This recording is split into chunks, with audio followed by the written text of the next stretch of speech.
केंद्रीय मंत्री गिरिराज सिंह ने हेमंत सरकार पर साधा निशाना। आपातकाल को बताया कांग्रेस का काला अध्याय, कहा एक वंशवाद की उपज थी इंदिरा गांधी। बिहार के डिप्टी सीएम विजय कुमार सिन्हा पहुंचे औरंगाबाद। किसान संवाद सह सम्मान समारोह में हुए शामिल। किसानों से सीधा संवाद कर जानी समस्याएं। देवघर पहुंचे कांग्रेस प्रदेश प्रभारी के राजू। संगठन सृजन बैठक को किया संबोधित। मौके पर विधायक दल के नेता प्रदीप यादव समेत कई नेता उपस्थित। बोकारो में हूल दिवस मनाने को लेकर जेएमएम ने की बैठक। जिलाध्यक्ष रतनलाल मांझी ने की अध्यक्षता। झारखंड के हर नागरिक को सिद्धू कानू की वीर गाथा बनाना लगा। पटना में फर्जी दरोगा बाबू वर्दी पहनाकर कर रहा था शराब की तस्करी। 199 लीटर विदेशी शराब के साथ पुलिस ने किया गिरफ्तार। आरोपी से पूछताछ कर रही पुलिस।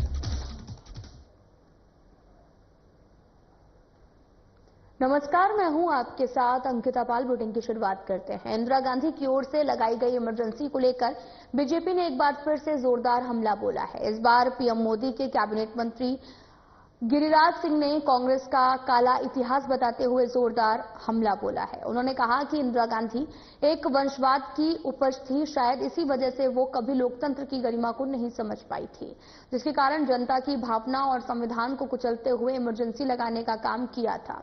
वहीं बांग्लादेशी घुसपैठियों पर तंज कसते हुए कहा कि बारूद के ढेर पर, जिसे जमाई टोला भी कहा जाता है, आज आदिवासी विलुप्ति की ओर जा रही है। अगर ताजा मामले की बात करें तो झारखंड में 14% आदिवासियों की संख्या रह गई है।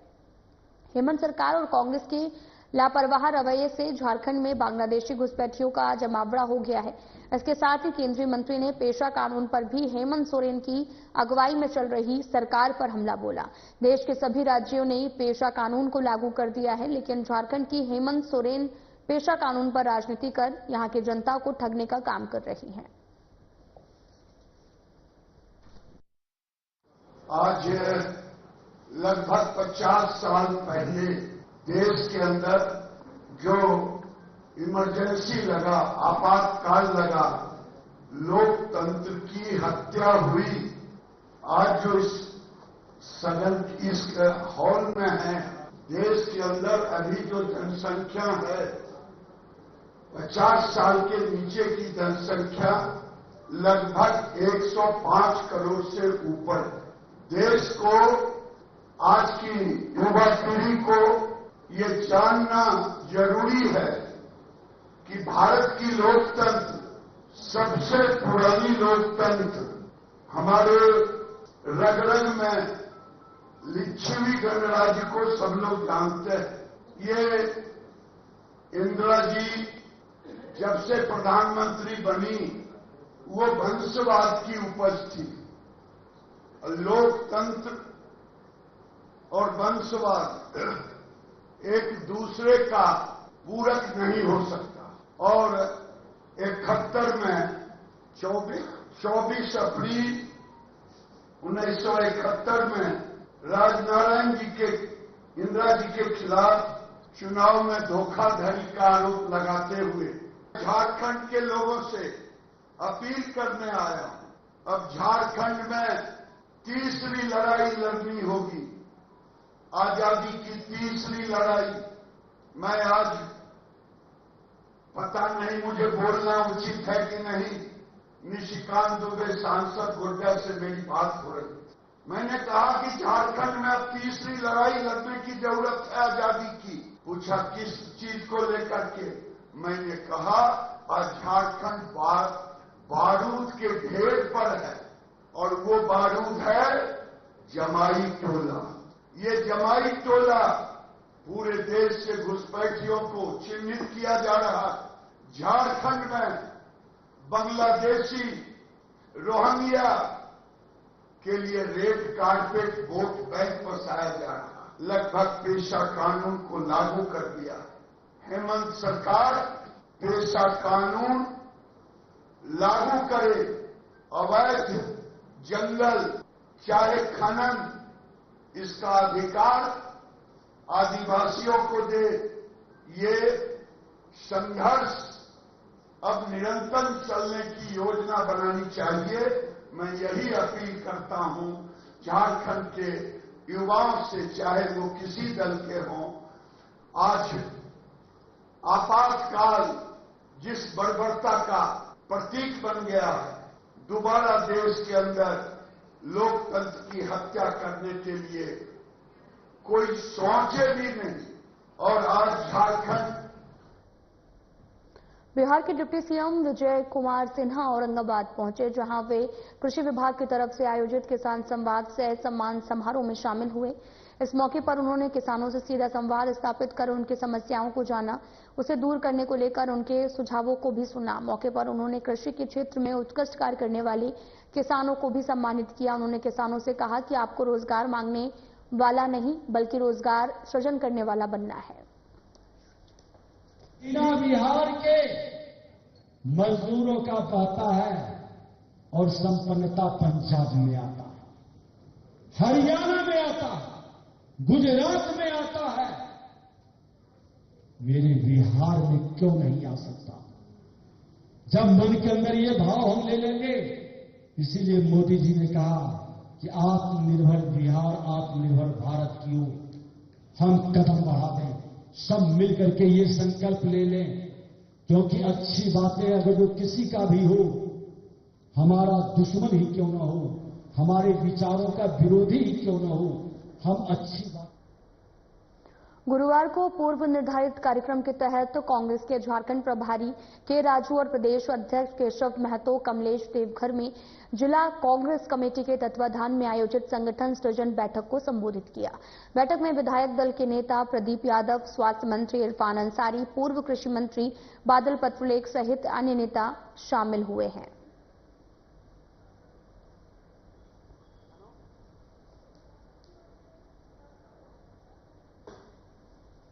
भारतीय कांग्रेस पार्टी की आज एक दिवसीय कार्यकर्ता सम्मेलन जामताड़ा के दुल्लाडीह स्थित नगर भवन में आयोजित की गई, जिसमें कांग्रेस पार्टी के झारखंड प्रभारी के राजू मुख्य अतिथि के रूप में शामिल हुए। साथ ही मौके पर प्रदेश अध्यक्ष केशव माधव, कमलेश, पूर्व प्रदेश अध्यक्ष प्रदीप बलमुचू, स्वास्थ्य मंत्री डॉक्टर इरफान अंसारी, कांग्रेस विधायक राजेश कश्यप सहित कई नेता मौजूद रहे। अपने संबोधन के दौरान कांग्रेस प्रभारी के राजू ने कहा कि झारखंड को बीजेपी मुक्त बनाने की दिशा में हमारी पार्टी काम कर रही है।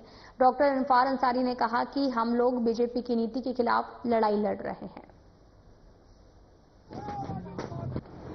बीजेपी मुक्त झारखंड का मिशन आप चलाना चाहिए।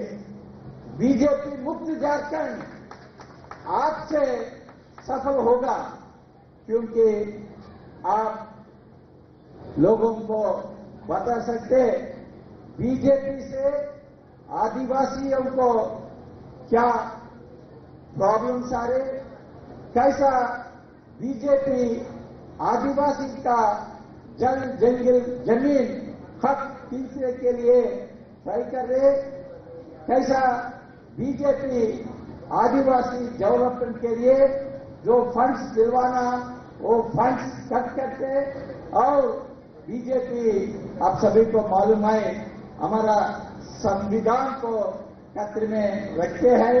इसलिए आप ये मिशन लेके आगे चलिए। ये कांटों भरा ताज जामताड़ा है। ये चारों ओर से अगर आप देखिएगा, चारों ओर से भाजपा के लोग घेरे हुए हैं। इधर भाजपा, उधर भाजपा, चारों ओर से। बीच में आपका इरफान अंसारी यहाँ है, कांग्रेस पार्टी यहाँ खड़ा है। बड़ी मुश्किल से मैं लड़ रहा हूँ इन राजपाइयों से, इन बेईमानों से मैं लड़ रहा हूँ। यहाँ आरएसएस का हेडक्वार्टर खोल दिया।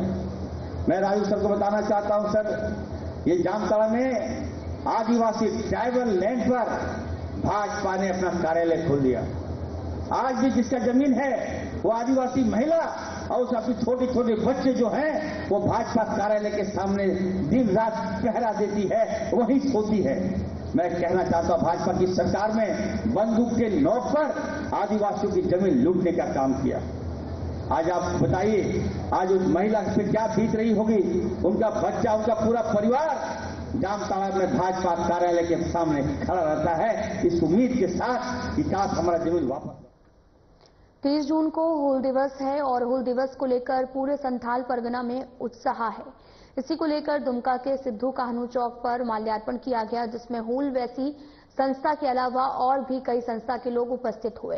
दुमका से पदयात्रा करते करते एक जत्था 30 जून को भोगनाडीह पहुंचेगा, जहां सिद्धू कान्हू के घर में उनके प्रतिमा पर माल्यार्पण कर सम्मान दिया जाएगा। इस मौके पर जामा विधायक doctor Louis Marandi, Dumka SP Pitambar Singh Kherwar सहित बड़ी संख्या में लोग मौजूद थे। पदयात्री के जत्थे को रवाना किया गया।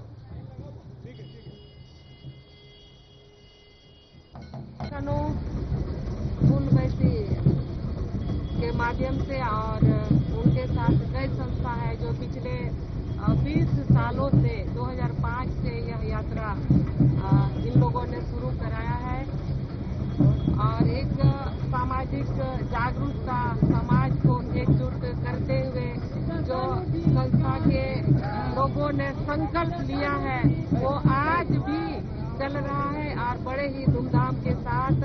और हर साल 26 जून को ही यह कार्यक्रम शुरुआत होता है। यहाँ से पैदल भोगनाडी तक लोग पैदल यात्रा करते हैं, जो पीछे आप पदयात्री देख रहे हैं। और इसी तरह से बड़े ही उत्साह के साथ लोग पदयात्रा करते हैं। इस पदयात्रा का उद्देश्य है या इस यात्रा के पीछे जो महत्व है वो 30 जून जो हूल दिवस है, संथाल परगना संथाल जनजातियों के लिए बहुत ही ऐतिहासिक दिन है और बहुत ही महत्वपूर्ण दिन है। झारखंड मुक्ति मोर्चा बोकारो जिला समिति की ओर से आगामी 30 जून को चास स्थित आईटीआई मोड़ में सिद्धू कान्हू की प्रतिमा के समक्ष हूल दिवस मनाने को लेकर तैयारी बैठक आयोजित की गई। बैठक की अध्यक्षता जिला अध्यक्ष रतनलाल मांझी ने की और वहीं संचालन प्रवक्ता कुमार आकाश टुडू ने की है।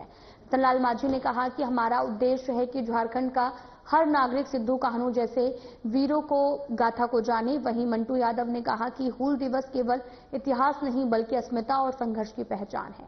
बैठक में निर्णय लिया गया है कि जिला से लेकर ग्राम स्तर तक जनसंपर्क अभियान चलाया जाएगा।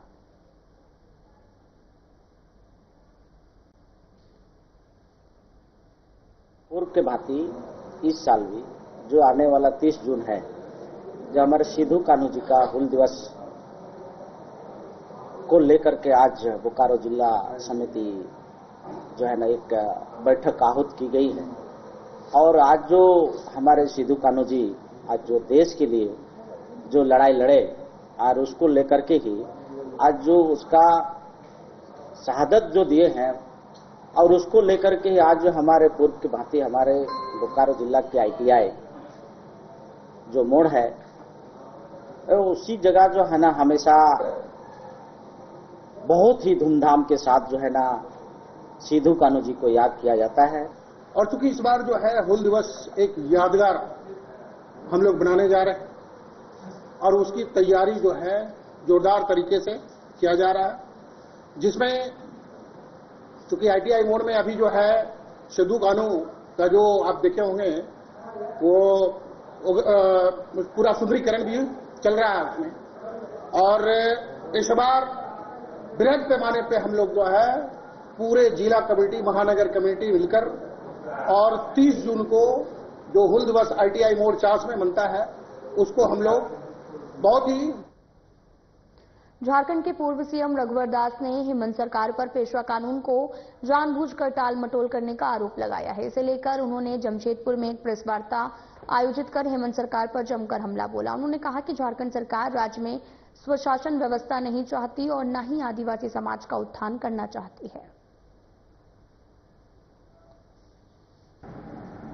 माननीय उच्च न्यायालय ने पेशा कानून लागू करने के लिए 2 माह का समय दिया था। जुलाई में ही माननीय उच्च न्यायालय 2024 में आदेश दिया और आज 1 साल बाद जाने के बाद भी हाईकोर्ट का भी ये राज्य सरकार अनादर कर रहा है।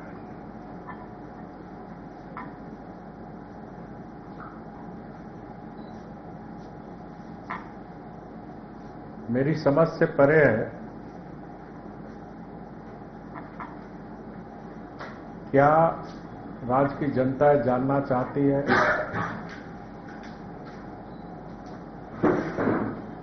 कि माननीय मुख्यमंत्री एक कमजोर मुख्यमंत्री है?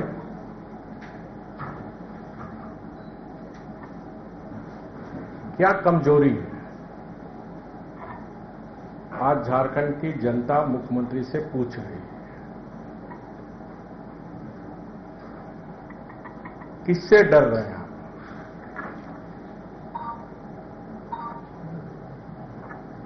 क्योंकि राज्य की जनता ने 2019 में किया हुआ राज आदिवासी मुख्यमंत्री के रूप में आपने अपने को प्रदर्शित कर जनता से वोट लिया। पटना से एक हैरान करने वाली खबर सामने आई। यहां पर एक शख्स पुलिस की वर्दी पहनकर खुद को दरोगा बताता था और खुलेआम अवैध शराब की तस्करी कर रहा था। आरोपी का नाम रवि किशन है, जिसे उत्पाद विभाग की टीम ने 199 लीटर विदेशी शराब के साथ गिरफ्तार किया। इस संबंध में उत्पाद विभाग के आयुक्त प्रेम प्रकाश ने बताया कि हमें सूचना मिली थी कि एक व्यक्ति वर्दी में शराब ले जा रहा है, जिसे गिरफ्तार कर लिया गया है।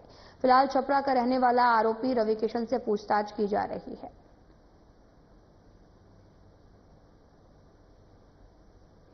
आज भी उत्पाद विभाग द्वारा एक 4 व्हीलर से विदेशी शराब जब्त किया गया है।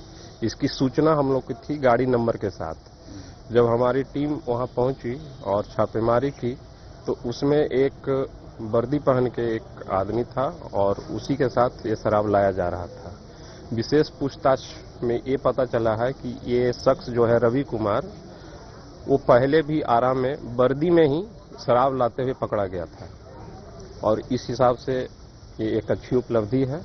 टोटल शराब की मात्रा 199 लीटर है और इसके साथ ड्राइवर को भी।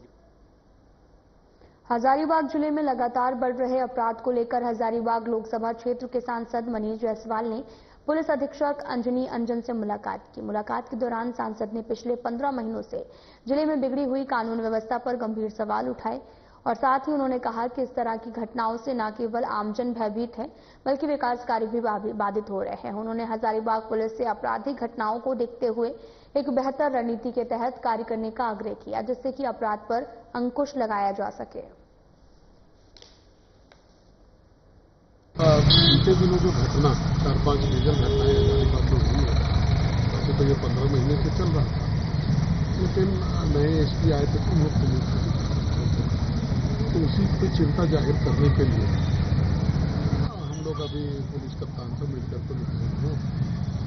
हम लोगों ने अपना जो कंसर्न है, जो हमारी चिंता है, उससे हमने पुलिस प्रशासन को बताया है और उनका भी हम लोग को यह एश्योरेंस जरूर मिला है कि हम लोग सभी वारदातों पर कार्रवाई भी करेंगे और आगे जो है लॉ एंड ऑर्डर शहर का ठीक रहे, जिले का ठीक रहे। नशा मुक्त और मादक पदार्थ की रोकथाम के लिए और जन जागरूकता को लेकर लातेहार में मैराथन दौड़ का आयोजन किया गया था, जहां पर मैराथन दौड़ कारगिल पार्क से शुरू होकर रोड से होते हुए कलेक्ट्रेट परिसर पहुंची, जहां शिक्षा पदाधिकारी प्रिंस कुमार ने अधिकारी और बच्चों को नशा और मादक पदार्थों का सेवन नहीं करने को लेकर शपथ दिलाई है। वहीं शिक्षा पदाधिकारी प्रिंस कुमार ने कहा कि मादक पदार्थों के रोकथाम के लिए मैराथन दौड़ का आयोजन किया गया है, जिसमें 10वीं और 11वीं क्लास के बच्चों को शामिल किया गया। इसका मकसद था कि बच्चे नशे से दूर रहें और पढ़ाई में ध्यान दें। गलती को सुधारना हिम्मत की बात है। ये आज हम लोगों ने मादक पदार्थों की रोकथाम के लिए हम लोगों ने ये आयोजन किया गया है। इसमें खासकर 10वीं, 11वीं और 12वीं के बच्चों को हम लोगों ने शामिल किया गया है। इसका मूल मकसद है कि ये बच्चे नशा से दूर रहें और पठन पाठन में ध्यान दें। ये हमारा मुद्दा है। सामाजिक तौर पर नशा बिल्कुल स्वास्थ्य के लिए हानिकारक है। ये शरीर के भिन्न अंगों को प्रभावित करता है और इसी को ध्यान में रखते हुए हम लोगों ने प्रयास किया है कि न केवल बच्चे बल्कि इनके अभिभावक भी इसे अगर इसमें अगर नशा में पार्टिसिपेशन है उनका, तो ये बच्चे उनको मोटिवेट करेंगे ताकि न केवल बच्चे बल्कि उनके परिवार के अन्य सदस्य। नशा मुक्ति और मादक पदार्थों के निषेध के प्रति आम जनमानस को जागरूक करने के उद्देश्य से कोडरमा के झुमरी तिलैया महाराणा प्रताप चौक से जेजे कॉलेज तक मैराथन दौड़ का आयोजन किया गया। दौड़ को कोडरमा उपायुक्त ऋतुराज, पुलिस अधीक्षक अनुदीप सिंह, सिविल सर्जन अनिल सिंह ने हरी झंडी दिखाकर रवाना किया। इस दौरान उपायुक्त ऋतुराज ने कहा कि मैराथन दौड़ का उद्देश्य युवाओं और नागरिकों को मादक पदार्थों के दुष्प्रभाव से अवगत कराना है और एक नशा मुक्त समाज की दिशा में सामूहिक संकल्प लेना है। हर संस्था को जागरूक करने की कोशिश की गई है। हर वर्ग के लोगों को, खासकर युवा वर्ग को जागरूक करने की कोशिश की गई है कि नशा से ना जुड़े, क्योंकि इससे हानि आपके शारीरिक हानि होती है, जिससे आपके परिवार, समाज सभी को नुकसान होता है। साथ ही साथ हम लोगों ने सघन चेकिंग भी चलाई है विभिन्न जगहों पे, ऐसे जगहों पे जहाँ पे फुटपाथी और इस तरीके की चीजें बिक रही हैं, सब जगहों पर चेकिंग भी की गई है, फाइन भी लगाए गए हैं और उनका कार्रवाई की गई। सभी लोगों से अभी समाज बीते दिनों नई शिक्षा नीति के तहत कॉलेज में इंटर की पढ़ाई बंद किए जाने के विरोध में कोल्हान छात्र संघर्ष समिति की ओर से ये ऐलान किया गया कि आगामी 1 जुलाई 2025 को छात्र छात्राओं की ओर से विशाल न्याय यात्रा निकाली जाएगी, जिसमें जिले के सभी कॉलेज के छात्र छात्राएं पूरे जोर शोर से शामिल होंगे। इस मामले में शिक्षक शिक्षिकाओं को भी दिक्कत का सामना करना पड़ रहा है और छात्रों का कहना है कि टाटा कॉलेज में छात्रावास की सुविधा होने के कारण दूर दराज के छात्र यहां पर अपनी पढ़ाई कर रहे हैं। टाटा कॉलेज से बाहर हो जाने के फलस्वरूप उन्हें छात्रावास से भी निकालना होगा। साथ ही विद्यार्थियों को भी पढ़ाई का पर जो है वो बुरा असर पड़ रहा है। जो राजभवन एवं झारखंड सरकार स्कूली शिक्षा साक्षरता विभाग को 17/6/2025 को एक गाइडलाइन निकलती है कि राज्य में जो भी इंटरमीडिएट के कॉलेज में इंटर चल रही है, नई शिक्षा नीति 2020 एवं उच्च शिक्षा का हवाले देते हुए सभी कॉलेजों में इंटरमीडिएट को बंद करने का एक चिट्ठी निर्गत होती है। तो उसके बाद हम पश्चिम सिंहभूम चाईबासा जिला के घेराव किए और उसमें हम लोग यही मांग किए डीसी साहब को कि हम लोग का ये मांग इंटरमीडिएट कॉलेज को बंद ना करें। हम सभी यहाँ एकत्रित हुए हैं। इंटर का जो एक पढ़ाई है जो रोका गया है नई शिक्षा नीति के तहत, जिसमें बहुत सारे राज्यों ने इसे सहमति जताने एवं स्वीकारने से मना किया गया है, क्योंकि यह हिंदी भाषा को एक प्रकार से तोपने का कार्य किया जा रहा है, क्योंकि कहीं ना कहीं उनके अपने मातृभाषा को इस चीज़ से प्रॉब्लम हो रहा है, उससे समस्या हो रही है। तो कहीं ना कहीं हम ये देख रहे हैं कि अभी जो नई शिक्षा नीति है उसमें बहुत सारी खामियां हैं, बहुत सारे ऐसे चीज़ें हैं जो उसमें इंक्लूड करने की आवश्यकता है। जैसे अभी यूनिवर्सिटी में ही टाटा कॉलेज का शिक्षा बंद कर दिया गया। अगर एक दूसरा सॉल्यूशन नहीं है, अगर आप कहीं और उसका एक उपाय नहीं निकाल रहे हैं, उसके बीच में ही आप बंद कर दे रहे हैं, तो यह बहुत गलत होगा और इसके लिए हम सभी आवाज़ उठाने के लिए तैयार हैं। क्योंकि इस तरह से अगर हम इंटर का पढ़ाई यहाँ सरकारी कॉलेज में बंद हो जाता है, तो जो शिक्षा का एक बाजारीकरण, एक निजीकरण होता है, उस चीज़ का एक शिक्षा माफिया यहाँ +2 शिक्षा हर कोई। लोक लेखा समिति के सभापति मनोज कुमार यादव की अध्यक्षता और समिति सदस्य सुखराम उराव, अमित कुमार यादव, समीर कुमार महंती और जगत मांझी की उपस्थिति में परिसदन सभागार में समीक्षा बैठक का आयोजन किया गया। बैठक के दौरान लोक लेखा समिति के सभापति और सदस्यों की तरफ से कई विभाग से संबंधित समिति को प्राप्त शिकायतों के प्रगति के बारे में बताया गया है और साथ ही उनकी तरफ से जिले में चल रहे विकास परियोजनाओं की समीक्षा की गई। विशेष रूप से लंबित योजनाओं की स्थिति, कार्यों की गुणवत्ता, योजना पूर्ण करने हेतु दिए गए समय, जमीनी स्तर पर योजनाओं का लाभ कहां तक पहुंचा है, उस पर विशेष रूप से समीक्षा की गई।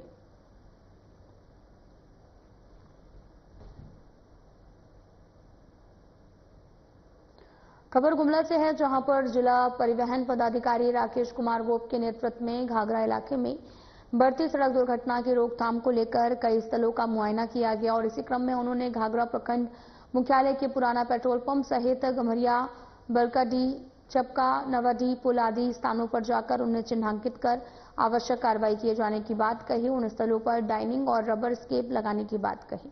इसके अलावा सड़क सुरक्षा को रोकने के लिए आवश्यक कदम उठाए जाएंगे।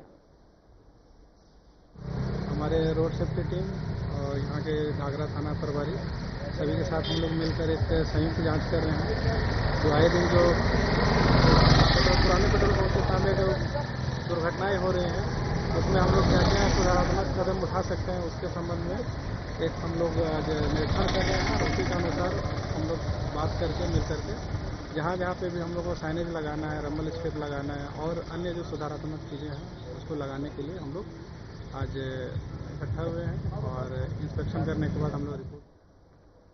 जमशेदपुर में करोड़ों रुपए की लागत से बनी मुख्य सड़क पहली बारिश में ही उखड़ने लगी है। इसे लेकर लोगों ने सड़क निर्माण में हुए अनियमितता की बात कहते हुए कार्रवाई की मांग की है। और बताइए ये भी जा रहा कि पोटका के रसून चौपा तिरंगी नेशनल हाईवे 220 झारखंड उड़ीसा मुख्य मार्ग में करोड़ों रुपए की लागत से बनी 4 किलोमीटर सड़क पहली बारिश में ही जगह जगह उखड़ रही है। सड़क के उखड़ने के कारण स्थानीय लोगों में भारी आक्रोश देखा जा रहा। ये रोड का स्थिति बहुत ही खराब है।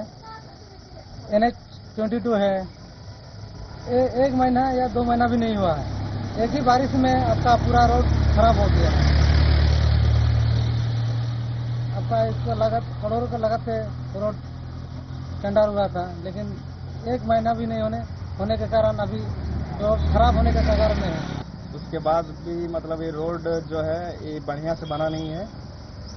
काहे कि जो करोड़ों रुपए का रोड है NH-220, इसको बहुत दिन झेलने के बाद हम लोग सोचे कि बढ़िया से बनेगा रोड, लेकिन 2-3 महीना भी नहीं टिका है। पहला बारिश में पूरा गड्ढा हो गया है। फिलहाल बुलेटिन में इतना ही। नमस्कार।